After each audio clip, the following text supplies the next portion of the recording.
नमस्कार दोस्तों, दिव्य भक्ति चैनल पर आप सभी का स्वागत है। जय श्री हरि, जय सत्यनारायण भगवान की। सभी भक्तजन ध्यान पूर्वक इस पावन कथा को सुने, क्योंकि आज जो कथा आप सुनने जा रहे हैं वह न केवल मन को शांत करती है बल्कि जीवन के समस्त कष्टों का नाश भी करती है। आज मैं आपको सुनाने जा रही हूँ चैत्र पूर्णिमा व्रत कथा। भक्तों, चैत्र माह की पूर्णिमा तिथि का बड़ा ही महत्व है। यह तिथि पुण्य, व्रत और दान की श्रेष्ठतम तिथि मानी गई है। हर माह के अंत में जो पूर्णिमा आती है वो विशेष मानी जाती है, पर चैत्र पूर्णिमा का स्थान सबसे ऊपर है। इस दिन यदि श्रद्धा और भक्ति से भगवान श्री सत्यनारायण का पूजन किया जाए तो सभी मनोकामनाएं पूर्ण होती हैं और जीवन के समस्त दुख, दरिद्रता और रोग नष्ट हो जाते हैं। अब सुनिए भक्तों, पुराने समय की बात है। काशीपुर नगर में एक गरीब ब्राह्मण रहता था। अत्यंत निर्धन, भिक्षा मांगकर जीवन यापन करता था। एक दिन स्वयं भगवान श्री हरि विष्णु ने एक वृद्ध ब्राह्मण का रूप धारण किया और उस गरीब ब्राह्मण के समक्ष प्रकट हुए। वो बोले, हे विप्र, यदि तुम सच्चे मन से श्री सत्यनारायण भगवान का व्रत और पूजन करो तो तुम्हारे जीवन के सारे कष्ट समाप्त हो जाएंगे।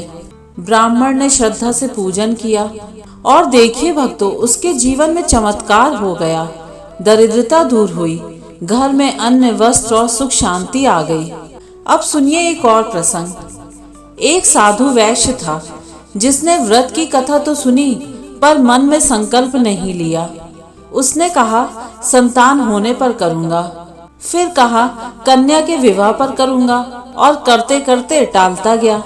पर भक्तों, भगवान को यह टाल मटोल पसंद नहीं। वह व्यापार के लिए दामाद संग निकला और चोरी के झूठे आरोप में बंदी बना लिया गया। घर में भी चोरी हो गई। पत्नी लीलावती और बेटी कलावती को भिक्षा मांगनी पड़ी। अब देखो लीला, एक दिन कलावती ने किसी के घर सत्यनारायण व्रत होता देखा।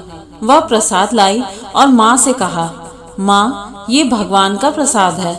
अगले ही दिन माँ बेटी ने श्रद्धा से व्रत और पूजन किया।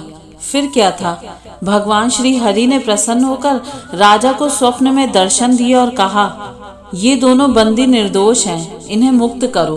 राजा ने उन्हें सम्मान के साथ छोड़ दिया और धन देकर विदा किया। फिर उस वैश्य ने जीवन भर पूर्णिमा और संक्रांति को सत्यव्रत किया और मोक्ष को प्राप्त हुआ। तो देखिए भक्तों, यह कथा हमें यही सिखाती है कि जब भी हम सच्चे मन से भगवान का स्मरण करते हैं, श्रद्धा से व्रत पूजन करते हैं, तो प्रभु हमारी हर प्रार्थना सुनते हैं। इस व्रत में कोई बड़ा छोटा नहीं, कोई जात पात नहीं। सत्य व्रत सबके लिए है, राजा हो, रंक हो, व्यापारी हो या गृहस्थ। अब आपसे एक विनती है भक्तों, अगर आपको ये कथा सच्चे मन से अच्छी लगी हो तो कमेंट में जरूर लिखें, जय सत्यनारायण भगवान। आपके हर शब्द को भगवान पढ़ते हैं, शायद आपकी भी मनोकामना इसी पूर्णिमा पूरी हो जाए। जय श्री हरि, जय सत्यनारायण भगवान की। अगर आपको ये वीडियो पसंद आया हो तो कृपया वीडियो को लाइक और चैनल को सब्सक्राइब जरूर कर दीजिएगा।